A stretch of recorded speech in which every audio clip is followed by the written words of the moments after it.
Assalamualaikum warahmatullahi wabarakatuh. Teman-teman, wabah corona COVID-19 masih menjadi ancaman bagi sebagian besar negara-negara di dunia ini, termasuk Indonesia tentunya.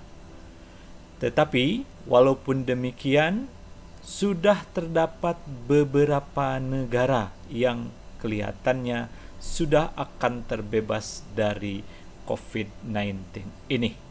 Ada Lithuania, ada Luxembourg, ada Mali, dan seterusnya. Bahkan beberapa negara di Asia Tenggara, ada Thailand, ada Vietnam, sudah akan memasuki era aman. Bahkan kalau tidak salah, Vietnam sudah membuka negaranya untuk beraktivitas secara normal. Lalu bagaimana dengan negara Indonesia? Berdasarkan data dari Gugus Tugas Percepatan Penanganan COVID-19 per tanggal 21 Mei 2020, diperoleh data bahwa terdapat 20.162 orang yang positif mengidap COVID-19. 4.838 diantaranya dinyatakan telah sembuh dan 1.278 diantaranya meninggal dunia. Data tersebut ternyata masih terus berkembang, dan menurut analisis data statistik yang dilakukan oleh para ahli, hal ini menunjukkan bahwa saat ini kita belum mencapai puncak dari wabah tersebut. Untuk memperkirakan bagaimana prospek Indonesia ke depan, berikut terlebih dahulu akan kita saksikan fakta-fakta di lapangan terkait wabah COVID ini. Gambar ini saya ambil hari Selasa, tanggal 19 Mei 2020 di sekitar Jalan A.H. Nasution, Kota Bandung. Keadaan tidak sepi, tapi juga tidak terlalu ramai, tapi masih banyak orang yang beraktivitas keluar. Seperti biasa, di daerah Ubertos mulai melambat karena biasanya ada kendaraan keluar masuk pusat perbelanjaan tersebut. Pada umumnya sih pada tutup, hanya ada swalayan yang menyediakan bahan pokok masih tetap buka. Nah, kita lihat, dan saya lihat beberapa ada yang memang tidak mengikuti protokol, ada yang tidak pakai masker, dan sebagainya. Nah, menjelang pertigaan jalan rumah sakit pun kembali tersendat karena biasanya ada kendaraan yang akan putar balik karena dari arah Jalan Soekarno-Hatta yang melalui jalan rumah sakit itu tidak boleh langsung belok kanan. Dengan demikian, ini potensi perkumpulan massa juga akan besar. Gambar yang ini adalah masih Jalan A.H. Nasution, tapi pada hari Kamis tanggal 21 Mei 2020. Keadaan juga tidak terlalu jauh beda dengan hari Selasa sebelumnya.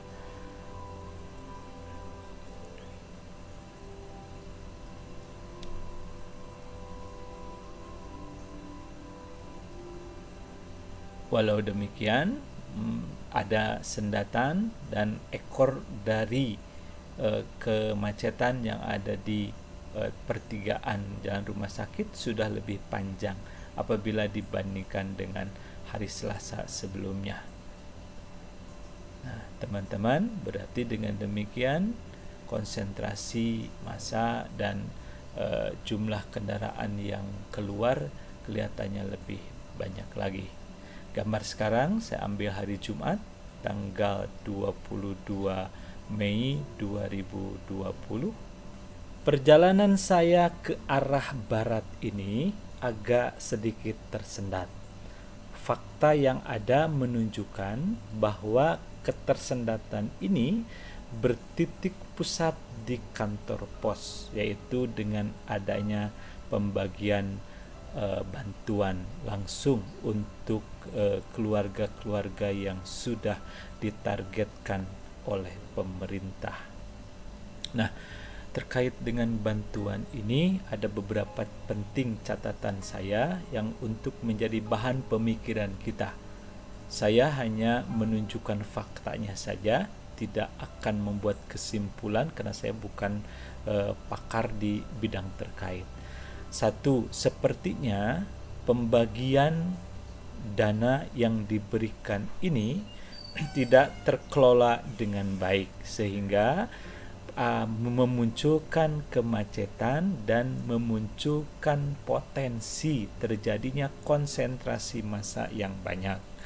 Seperti kalau dilihat di tempat pembagiannya sendiri, orang itu antri berdesak-desakan dan sebagainya. Padahal saya pikir itu sudah terjadi di beberapa tempat dan seharusnya itu sudah diantisipasi oleh lembaga yang mendapat tugas untuk membagikan bantuan tersebut. Yang kedua, saya dari aspek kemanfaatan atau efektivitas dan efisiensi dana yang dibagikan. Apakah benar untuk dibelikan sesuai dengan tujuan pemberiannya? Karena dari berbagai fakta yang kita dapatkan dari bantuan-bantuan yang sebelum-sebelumnya diberikan pun, umumnya setelah mendapatkan uang itu malah mereka biasanya tidak membeli, atau kalau saya katakan ada yang tidak membeli bahan-bahan pokok yang ditargetkan, malah membeli pulsa atau handphone baru dan sebagainya. Nah, apakah dijamin sekarang pembagian ini akan diberikan bahan pokok yang seperti diinginkan oleh pemerintah untuk meningkatkan ketahanan mereka? Lalu siapa yang mengawasinya? Nah, ini menjadi hal yang terus terang menjadi catatan penting kita semua. Ini menjadi seakan-akan budaya yang harus kita perbaiki dan harus lebih baik lagi. Ya, seperti kita sekarang disarankan oleh gugus tugas itu social distancing, selalu pakai masker, selalu cuci tangan, stay at home. Tapi berapa banyak? Apalagi kalau melihat lalu lintas yang terjadi sebagai contoh di kota Bandung ini. Mudah-mudahan ini tidak representasi keseluruhan Indonesia, tapi kalaupun terjadi akan sangat mengkhawatirkan bagi kita semua. Nah, apakah sampai di sini kedisiplinan kita? Karena kalau kita bicara disiplin, nanti kita terus juga pada akhirnya kita tidak peduli. Sebenarnya yang harus kita takutkan adalah kita yang merasa sehat menularkan kepada orang lain. Kalau teman-teman atau orang-orang merasa sehat dan kuat, itu lain masalah, silahkan, nanti resikonya ditanggung sendiri. Tetapi ketika kita termasuk OTG, orang tanpa gejala, dan menyebarkan virus itu kepada orang lain, nah beratnya ada di kita.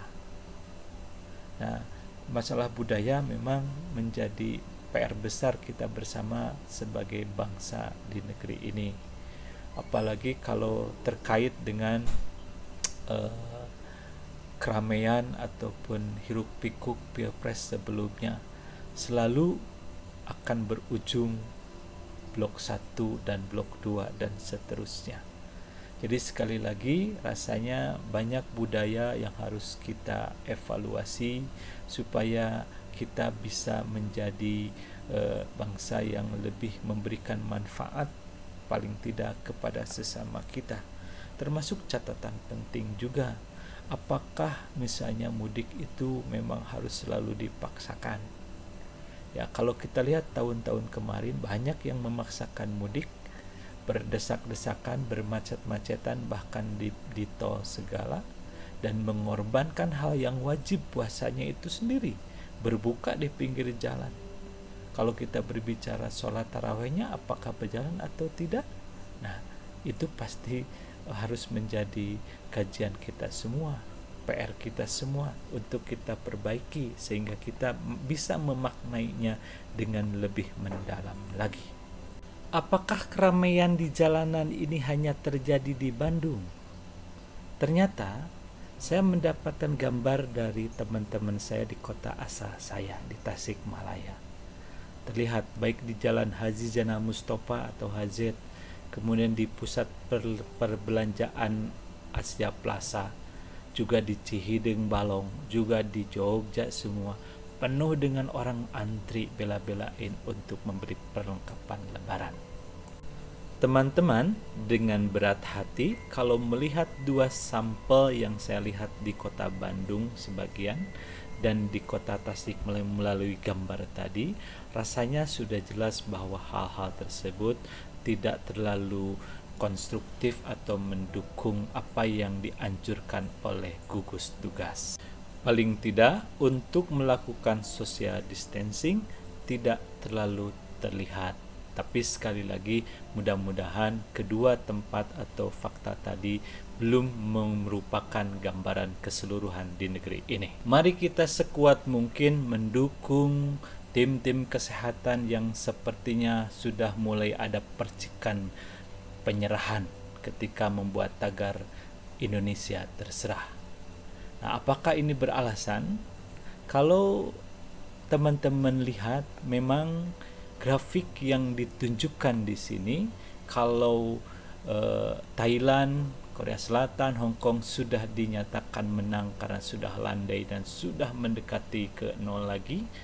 Kalau Malaysia, Italia atau Jerman sudah hampir menang karena trennya sudah hampir menurun, sedangkan Indonesia senasib dengan Singapura dan Amerika masih tetap menuju ke titik yang belum pasti.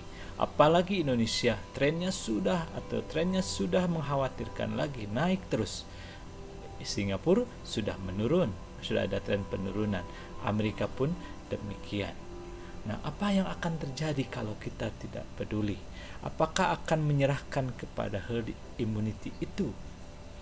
Dalam istilah ekonomi, herd immunity itu akan diibaratkan sebagai pasar bebas.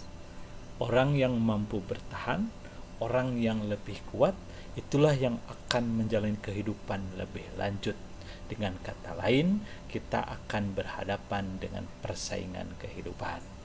Pertanyaannya adalah seberapa mampu kita bersaing atau mempertahankan kehidupan kita dengan kondisi yang baru tersebut. Nanti COVID-19 ini akan menjadi penyakit baru dan nanti akan menjadi hal yang normal dan itu menjadi penyakit tambahan sehingga orang sudah akan terbiasa lagi. Nah, jadi sekali lagi, apakah kita siap untuk itu? Kalau misalnya belum, mari kita berupaya semaksimal mungkin untuk mengatasi kondisi ini bersama-sama. Karena mau tidak mau, tetap kita harus mampu mengalahkan COVID ini. Teman-teman sekalian, itulah pengamatan atau fakta yang saya coba sharing kepada semuanya sebagai bahan pemikiran bersama. Sekali lagi, saya tidak membuat keputusan atau kesimpulan akhir. Silakan untuk direnungkan bersama-sama untuk kemajuan kita bersama-sama, untuk supaya kita bisa hidup lebih baik. Terima kasih banyak. Wassalamualaikum warahmatullahi wabarakatuh.